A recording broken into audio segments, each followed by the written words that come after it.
Have you ever heard of a man who lived in a wagon just to defy an empire?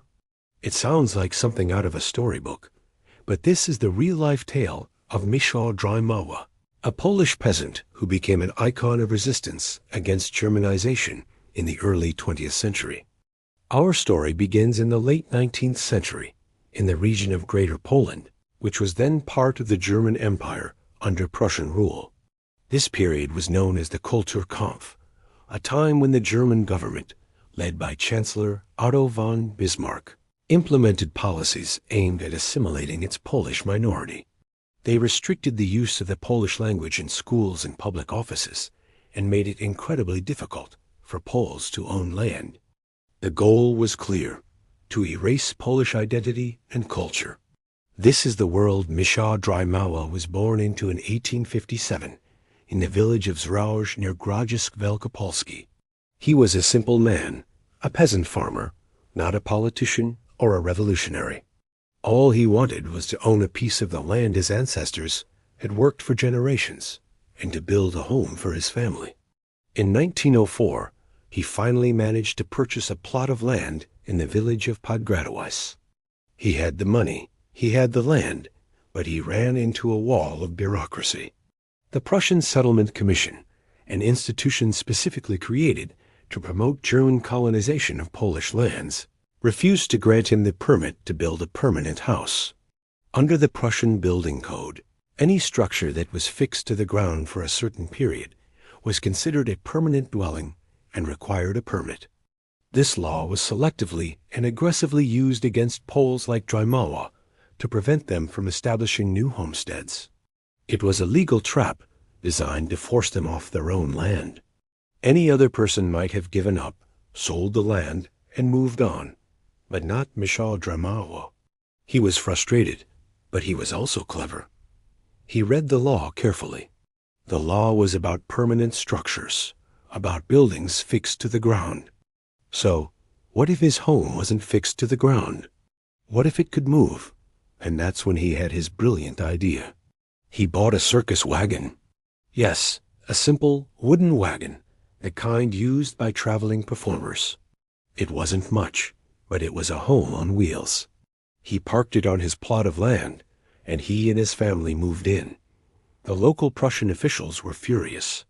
They saw this as a blatant mockery of their authority. They ordered him to move the wagon. Drzymała argued that according to their own laws, a vehicle wasn't a building. This began an incredible 5-year-long legal battle. The officials would come and tell him he was breaking the law. Drzymała, with a stubborn glint in his eye, would simply move the wagon a few meters. He'd say, "See? It's a vehicle. I'm just traveling." The officials were stumped.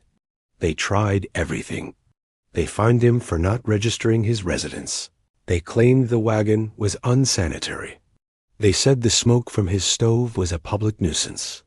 Each time, Drzymała fought back in court, often with the help of supportive Polish lawyers and organizations who saw the importance of his struggle. His story quickly spread like wildfire. Newspapers across Poland, and even internationally, picked up on the tale of the stubborn peasant and his wagon.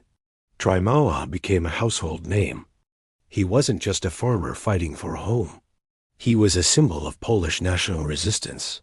His wagon wasn't just a place to live. It became a rolling fortress of defiance against Germanization. People from all over would send him letters of support, money for his legal fees, and even poems and songs were written in his honor. Children played with toy models of Drzymaław's wagon. He had unintentionally become a national hero. The Prussian authorities were embarrassed and enraged. This simple farmer was making them look foolish on the world stage. They were determined to put an end to this. After 5 years of this cat-and-mouse game, in 1909, they finally found a loophole. A local court ruled that even if a wagon stayed in one spot for more than 24 hours, it could be considered a temporary dwelling and thus was illegal without a permit. The game was up. The authorities came and forcibly removed the wagon from his land. It seemed like a defeat. Drzymała had lost his home. But in reality, he had already won a much larger victory. He had exposed the absurdity and injustice of the Prussian laws. He had galvanized Polish society and strengthened their resolve to resist. His struggle had become a powerful symbol that resonated far beyond his small village. After the wagon was removed, Poles rallied around him.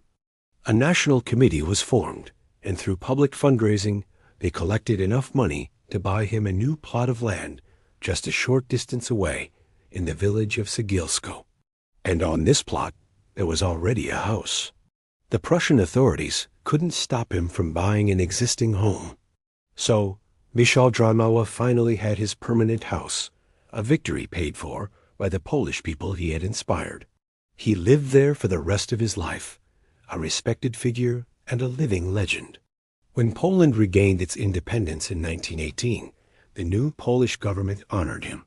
They bought back his original plot of land and his famous wagon, recognizing their historical significance. Drzymała was even visited by high-ranking officials and celebrated as a hero of the nation he had so cleverly defended. Michał Drzymała passed away in 1937, just 2 years before the outbreak of World War II. He was buried in the nearby town of Miasteczko Krajewskie. Tragically, during the Nazi occupation of Poland, his original wagon, which had been placed in a museum in Krakow, was intentionally destroyed by the Germans, who sought to erase all symbols of Polish resistance. His farmhouse was also taken over, and his family was expelled. But you can't destroy an idea. You can't erase a legacy.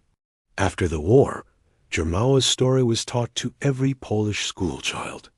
The village where he won his final victory was renamed Drzymała in his honor.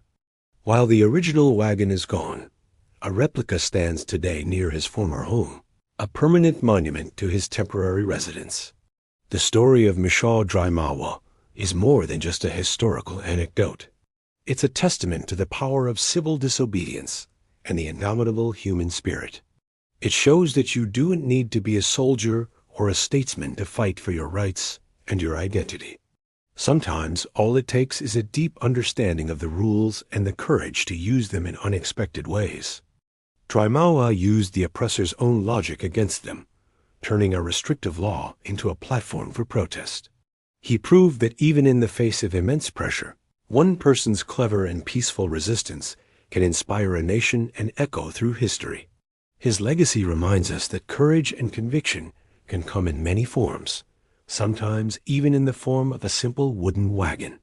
Thank you for joining me on this journey into a fascinating piece of Polish history.